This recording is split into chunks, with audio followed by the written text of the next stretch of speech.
டிசப்பாயின்ட்மெண்ட்டை எப்படி ஹேண்டில் பண்றதுன்னு என் பையனுக்கு சொல்லி கொடுக்க போய் நானே டிசப்பாயிண்ட் ஆன கதையை கேக்குறீங்களா? ஒரு சின்ன பார்க் விசிட் பெரிய யுத்த களமா மாறின மூமெண்ட் இது. நாங்க கெத்தா பார்க்குக்கு போனோம். என் பையனோட மெயின் டார்கெட்டே அந்த ஊஞ்சல் ஸ்விங் தான். ஆனா அங்க போய் பார்த்தா எல்லா ஊஞ்சலும் ஃபுல். அங்க ஆடுற பசங்க ஒன்னும் சாதாரண ஆளுங்க இல்ல. ஒலிம்பிக் கோல்டு மெடலுக்கு பிராக்டிஸ் பண்ற மாதிரி வெறித்தனமா ஆடிக்கிட்டு இருக்காங்க.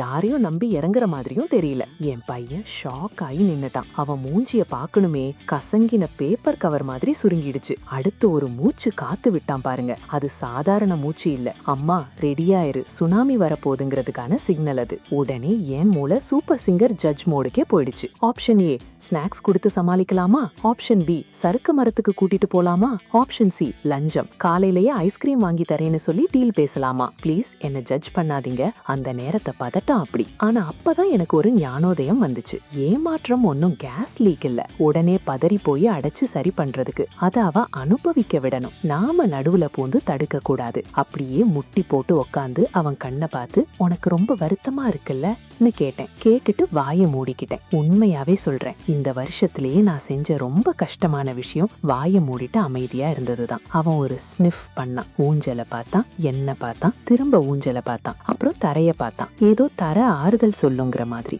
எனக்கு ஊஞ்சல் தான் வேணும்னு சொன்னான். நான் மனசுக்குள்ள இவன் விடமாட்டான் போலையேன்னு நினைச்சாலும் வெளியில கூலா மெயின்டைன் பண்ணேன். ஆமாப்பா கஷ்டம்தான், இப்போ என்ன பண்ணலான்னு நீ நினைக்கிறன்னு திரும்ப அவன்கிட்டயே கேட்டேன். அவன் யோசிக்க ஆரம்பிச்சான். அவன் காது வழியா புகை வர்றது எனக்கு தெரிஞ்சது. நம்ம ஆளுங்க தான் 5G. அவன் குட்டி மூளை விண்டோஸ் 98 கம்ப்யூட்டர் மாதிரி லோடிங்னு சுத்திட்டே இருந்துச்சு. கடைசியா பதில் வந்துச்சு. நாம வெயிட் பண்ணலாம் சொல்லிட்டு பழைய சினிமா ஹீரோயின் மாதிரி துபீர்னு என் மடி மேல சாஞ்சு சோகமா உட்கார்ந்துட்டான். 2 நிமிஷம் தான். ஒரு ஊஞ்சல் காலியாச்சு. ராக்கெட்ல போக வேண்டிய பயப்புள்ள ஜெட்டு வேகத்துல ஓடுனான். சிரிப்பு, சந்தோஷம், ஜாலி. கண்ணுல ஒரு துளி கண்ணீர் இல்ல. எனக்கும் பயங்கர ஷாக். சேம் டைம் வானலாவிய பெருமை. அப்பதான் எனக்கு புரிஞ்சது, ஊஞ்சல் கிடைச்சது விண்ணில்ல. அவன் அந்த ஏமாற்றத்தை அவனே சமாளிச்சான் பாத்தீங்களா? அதுதான் ஜெயிச்சது. நான் நடுவுல போய் ஃபயர் என்ஜின் மாதிரி எமோஷனை அணைக்காம இருந்ததுதான் ஒர்க் அவுட் ஆயிருக்கு. மேட்டர் ரொம்ப சிம்பிள் மக்களே. 1 ஃபீலிங்ஸை ஃபீல் பண்ண விடுங்க. 2 அது என்ன ஃபீலிங்னு பேர் சொல்லுங்க. 3